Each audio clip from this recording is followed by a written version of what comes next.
Il existe dans notre vie politique une tentation dont la France n'a jamais vraiment réussi à se défaire. Une tentation ancienne, romantique presque, qui puise ses racines chez Rousseau. L'idée que l'État, expression abstraite de la volonté générale, serait toujours meilleur juge que les individus, plus sage que les entreprises, plus légitime que les propriétaires. Le rêve d'un corps politique pur qui s'élèverait au-dessus des passions et des intérêts et qui, par sa seule nature, saurait mieux gérer les instruments économiques que ceux qui vivent de leurs usages quotidiens. Une idée généreuse, certes, mais une idée dangereuse. Car derrière ces chimères rousseauistes, il y a une méfiance profonde envers la propriété privée, envers l'initiative individuelle, envers la liberté économique. Rousseau voyait dans la propriété l'origine de l'inégalité. Nous y voyons la première garantie de la liberté et de l'émancipation individuelle. Et lorsqu'on remplace la propriété privée par la propriété publique, ce n'est pas seulement un transfert juridique, c'est la substitution d'un principe à un autre, d'une philosophie à une autre. La France paie encore le prix de ses illusions étatiques. La nationalisation d'ArcelorMittal s'inscrit exactement dans cette logique. C'est le retour de l'idée rousseauiste dans ce qu'elle a de plus naïf. L'État comme acteur total qui pourrait devenir entrepreneur, industriel, investisseur et gestionnaire sans renoncer à être arbitre. Or, ce mélange des genres ne produit jamais rien de bon.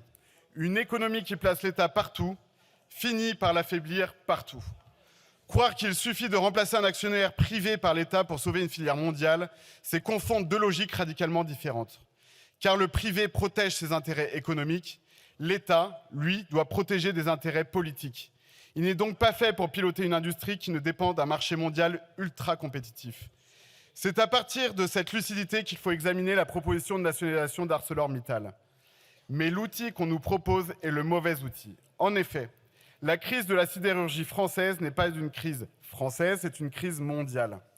Depuis 2007, la consommation européenne d'acier a chuté de près de 30%. Et les importations asiatiques représentent désormais plus de 25% de la consommation européenne. L'industrie, c'est la transformation de l'énergie. En acceptant le double pilonnage allemand, via le lobby antinucléaire et la mise en place de tarifs calculés sur leur prix d'achat, nous avons tué le seul avantage compétitif de l'industrie française. Voilà les raisons du recul de la sidérurgie en France. Or, changer le propriétaire ne change pas la demande mondiale. Changer le propriétaire ne fait pas baisser le prix de l'électricité. Changer le propriétaire ne bloque pas les importations chinoises. Changer le propriétaire n'annule pas 20 ans de désindustrialisation française. A contrario, toutes ces dernières années, le Rassemblement national, puis l'alliance de l'UDR et du RN, a proposé deux solutions simples. Relancer massivement la production nucléaire, sortir de la tyrannie bruxelloise sur la fixation du tarif de l'électricité. La conséquence aurait été la baisse massive du prix de l'électricité et donc un sursaut de la compétitivité française. Collègues d'extrême gauche, vous vous êtes opposés au bon sens. Vous avez sacrifié des dizaines de milliers de travailleurs sur l'autel de votre idéologie de bobo antinucléaire. Encore une fois, comme à chaque fois, vous venez chouiner avec vos larmes de crocodile. Allez assumer devant les usines vos lubies bidons.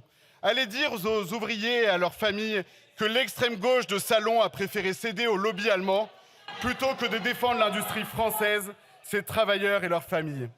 Et surtout, revenez à la raison. Acceptez enfin que le général de Gaulle avait raison. Acceptez la production massive d'électricité, seule capable de redresser l'industrie de notre pays. Non, la nationalisation ne règle rien. La seule possibilité de sauvegarde de l'industrie et plus généralement des intérêts français, c'est la victoire la plus rapide possible de l'alliance du Rassemblement national et de l'Union des droites. Pour toutes ces raisons, notre groupe votera pour l'industrie française et contre cette loi. Je vous remercie.